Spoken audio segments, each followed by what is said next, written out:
الحمدللہ رب العالمین والصلاة والسلام علی سید المرسلین اما بعد۔ ایک بھائی بلی کے بارے میں سوال کرتے ہیں کہ بلی کے بارے میں احکام و مسائل بتائے جائیں، تو گزارش یہ ہے کہ بلی پالنا جائز ہے، اسلام اس کی اجازت دیتا ہے، لیکن بلی پالنے والے احباب یہ ذہن میں رکھیں کہ بلی کے مقابلے میں غریبوں، فقیروں، مسکینوں کا خیال رکھنا زیادہ بہتر ہے، کیونکہ کئی لوگ بلیاں پالتے ہیں اور ان پہ اتنا خرچ کرتے ہیں کہ وہ فضول خرچی کے زمرے میں آتا ہے، جبکہ ان کے دائیں بائیں مسلمان بھوکے ہوتے ہیں، غریب ہوتے ہیں، جن کے پاس پہننے کے لیے لباس نہیں ہوتا اور ان پاس کھانا نہیں ہوتا، جبکہ کچھ لوگ بلیوں کے اوپر حد سے زیادہ خرچ کرتے ہیں۔ اس سے دور رہنا چاہیے، لیکن ویسے گھر میں بلی رکھنا اور مناسب گھر کا بچا ہوا کھانا دینا یا کوئی اور چیز بھی دے دینا، اس میں کوئی حرج نہیں ہے۔ لیکن دوسری طرف یہ بھی ذہن میں رہے کہ اگر آپ نے بلی پال رکھی ہے اور اس کو قید کیا ہوا ہے، بند کیا ہوا ہے، پنجرے میں رکھا ہوا ہے، تو پھر اسے کھانا دینا، پانی دینا آپ کی ذمہ داری ہے۔ اگر یہ بلی کھانا نہ ملنے کی وجہ سے، پانی نہ ملنے کی وجہ سے مر گئی تو یہ نہایت خطرناک ہے۔ امام بخاری اور امام مسلم روایت کرتے ہیں جناب عبداللہ بن عمر رضی اللہ عنہما سے کہ نبی صلی اللہ علیہ وسلم نے ارشاد فرمایا کہ ایک عورت کو بلی کی وجہ سے عذاب ہوا، کیونکہ اس نے بلی کو قید کر رکھا تھا، اسے کھانا نہیں دیا، اسے پانی نہیں دیا، حتیٰ کہ وہ فوت ہو گئی، تو اس وجہ سے ایک عورت جو ہے وہ جہنم کی آگ میں داخل کی گئی۔ اگر آپ بلی کو کھانا نہیں دے سکتے، پانی نہیں دے سکتے، تو پھر اس کو قید کرنے کی اجازت نہیں ہے، اس کو گھر میں بند کر کے رکھنے کی اجازت نہیں ہے، اسے آزاد چھوڑ دیا جائے تاکہ وہ اللہ کی زمین میں سے اپنا رزق تلاش کر لے۔ دوسرے نمبر پہ بلی کے تعلق سے یہ گزارش کرنا چاہوں گا کہ اگر بلی ہمارے کسی برتن سے کھانا کھا لیتی ہے، پانی پی لیتی ہے، تو وہ برتن بھی پاک رہے گا، وہ کھانا بھی پاک رہے گا، وہ پانی بھی پاک رہے گا، بلی کے منہ ڈال لینے کی وجہ سے یہ چیزیں پلید نہیں ہوں گی۔ اور اس بارے میں دلیل ایک تو وہ حدیث ہے جسے امام ابو داؤد رحمہ اللہ روایت کرتے ہیں جناب کبشہ بنت کعب بن مالک سے، یہ ابو قتادہ کے بیٹے کے گھر میں تھیں، یعنی کہ ان کی بیگم تھیں اور ابو قتادہ رضی اللہ عنہ کی بہو تھیں۔ یہ کہتی ہیں کہ ابو قتادہ گھر میں داخل ہوئے تو میں نے ان کے لیے وضو کی خاطر پانی رکھا، بلی آئی تو بلی نے اس پانی میں سے پینا شروع کر دیا، تو ابو قتادہ نے برتن کو ٹیڑھا کیا تاکہ بلی اچھی طرح پی لے۔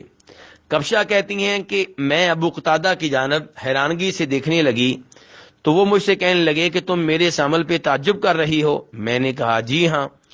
تو وہ فرمانے لگے کہ نبی صلی اللہ علیہ وسلم نے ارشاد فرمایا تھا کہ بلی پلید نہیں ہے، یہ ان جانوروں میں سے ہے جو تمہارے پاس آتے جاتے رہتے ہیں، تمہارے گھروں میں داخل ہوتے رہتے ہیں، تو یہ پلید نہیں ہے۔ ایسے ہی امام ابو داؤد بن صالح بن دینار سے روایت کرتے ہیں اور وہ اپنی والدہ ام داؤد سے روایت کرتے ہیں کہ ان کی والدہ کو ان کی مالکہ نے جناب عائشہ کے ہاں بھیجا اور کہا کہ یہ ہریسہ انہیں دے کر آؤ۔ ہریسہ ایک کھانے کا نام ہے، ایک حلوے کا نام ہے۔ تو جب ام داؤد جناب عائشہ کے گھر میں آئیں تو جناب عائشہ نماز پڑھ رہی تھی، تو ام داؤد نے وہ ہریسہ، وہ کھانا جناب عائشہ کے قریب میں رکھ دیا،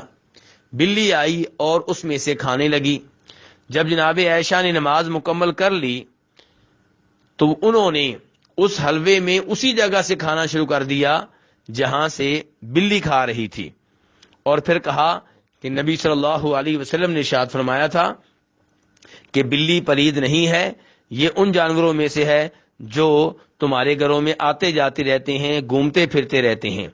مزید فرمایا جناب عائشہ نے کہ میں نے نبی صلی اللہ علیہ وسلم کو دیکھا کہ وہ بلی کے جوٹھے پانی سے وضو کر لیا کرتے تھے۔ تو اس سے پتہ چلا کہ بلی پلید جانور نہیں ہے۔ اس لیے اگر کوئی آدمی بلی کو پکڑتا ہے بلی کو اپنے جسم کے ساتھ لگاتا ہے تو اس وجہ سے اس کے ہاتھ یا اس کے کپڑے پلید نہیں ہوں گے، اور اگر کسی کے کپڑوں پہ بلی کے بال لگے ہوئے ہیں اور وہ اسی حالت میں نماز پڑھتا ہے تو اس کی نماز درست ہے، اس میں کوئی حرج نہیں ہے۔ بلی کے تعلق سے تیسرا مسئلہ یہ کہ بلی بیچنا یہ جائز نہیں ہے۔ امام مسلم رحمہ اللہ روایت کرتے ہیں کہ جناب جابر سے سوال کیا گیا کتے کی قیمت کے بارے میں، بلی کی قیمت کے بارے میں، تو انہوں نے کہا کہ نبی صلی اللہ علیہ وسلم نے اس سے روکا تھا، منع کیا تھا، تو اس لیے کتا بیچنا یا بلی بیچنا یہ عمل درست نہیں ہے، یہ عمل جائز نہیں ہے۔ بلی کے تعلق سے ایک مسئلہ یہ بیان کرنا چاہوں گا کہ اگر بلی نماز پڑھنے والے کے آگے سے گزر جائے تو اس میں اسلام کی طرف سے کیا رہنمائی ملتی ہے؟ تو گزارش یہ ہے کہ نمازی کو چاہیے کہ جب بھی نماز پڑھے اپنے سامنے سترے کا اہتمام کرے، کسی نہ کسی دیوار کے قریب کھڑا ہو، کسی نہ کسی ستون کے قریب کھڑا ہو، چاہے وہ مسجد میں نماز پڑھ رہا ہو چاہے گھر میں نماز پڑھ رہا ہو، اس کے سامنے کوئی نہ کوئی چیز ہونی چاہیے۔ یہ نبی صلی اللہ علیہ وسلم کی تعلیمات ہیں۔ اب اگر نمازی کے آگے سے کوئی چیز گزرے تو نمازی کو چاہیے کہ اسے گزرنے سے روکے۔ نبی صلی اللہ علیہ وسلم نے اس بارے میں بڑی سختی سے کہا ہے کہ اپنے آگے سے گزرنے والے کو روکا جائے، اور اگر کوئی چیز گزر جائے تو کیا اس کے گزرنے سے نماز ٹوٹ جائے گی، نماز باطل ہو جائے گی؟ تو گزارش یہ ہے کہ اگر تین چیزوں میں سے کوئی چیز گزرے گی تو نماز باطل ہو جائے گی۔ ایک عورت، دوسرے نمبر پہ گدھا، تیسرے نمبر پہ کالا کتا۔ اور یہ اس حدیث کا مفہوم ہے جسے امام مسلم وغیرہ نے روایت کیا ہے۔ شیخ البانی رحمہ اللہ سلسلۃ الاحادیث الصحیحہ میں وہ روایت لے کر آئے ہیں جس میں صاف صاف آیا ہے کہ ان تین چیزوں میں سے کسی ایک چیز کے گزرنے کی وجہ سے نماز کو دوبارہ ادا کرنا ہوگا، دوبارہ پڑھنا ہوگا۔ البتہ اگر ان تین چیزوں کے علاوہ کوئی اور چیز گزرے تو اسے بھی گزرنے سے روکا جائے گا، البتہ اگر کوئی چیز پھر بھی گزر جائے تو نماز باطل نہیں ہوگی، لیکن گزرنے سے روکنے کی ہر ممکن کوشش کی جائے گی۔ اس بارے میں ایک دو حدیثیں آپ کے سامنے رکھنا چاہوں گا جس سے اندازہ ہوگا کہ اس مسئلے کی کتنی اہمیت ہے۔ امام ابو داؤد رحمہ اللہ روایت کرتے ہیں نبی صلی اللہ علیہ وسلم سے کہ آپ ثنیۃ اذاخر نامی جگہ میں نماز پڑھ رہے تھے، اور نماز پڑھتے ہوئے آپ نے دیوار کو اپنے سامنے رکھا، اسے قبلہ بنایا، اور صحابہ کرام کہتے ہیں ہم آپ کے پیچھے تھے، تو ایک بکری کا بچہ آیا اور وہ آپ کے آگے سے گزرنے لگا، تو نبی صلی اللہ علیہ وسلم اسے روکتے رہے حتیٰ کہ اسے روکتے روکتے آپ کا پیٹ دیوار کے ساتھ لگنے لگا، یعنی کہ آپ اسے روکتے روکتے آگے بھی بڑھتے رہے نماز کے دوران، اور بکری کے بچے کو آپ نے اپنے آگے سے نہیں گزرنے دیا، پھر بکری کا بچہ آپ کے پیچھے سے گزرا۔ اس سے اندازہ لگایا جا سکتا ہے کہ اس مسئلے کی کتنی اہمیت ہے، لیکن افسوس یہ ہے کہ مسلمان اس میں سستی کرتے ہیں۔ اگر کسی نمازی کے آگے سے کوئی گزرے تو وہ نہیں روکتا، جبکہ نبی علیہ الصلوۃ والسلام نے تعلیمات بھی دی ہیں اور عملی طور پہ بھی آپ نے اس معاملے میں بڑی سختی کی ہے، بکری کے بچے کو بھی نہیں گزرنے دیا۔ اس لیے اگر کوئی نماز پڑھ رہا ہے اس کے آگے سے بلی گزرتی ہے تو اس کو چاہیے کہ اسے روکے، لیکن اگر پھر بھی بلی گزر جائے تو نماز دوبارہ ادا کرنا واجب نہیں ہوگا، انشاءاللہ اس کی نماز درست ہوگی، ٹھیک ہوگی۔ واللہ تعالی اعلم۔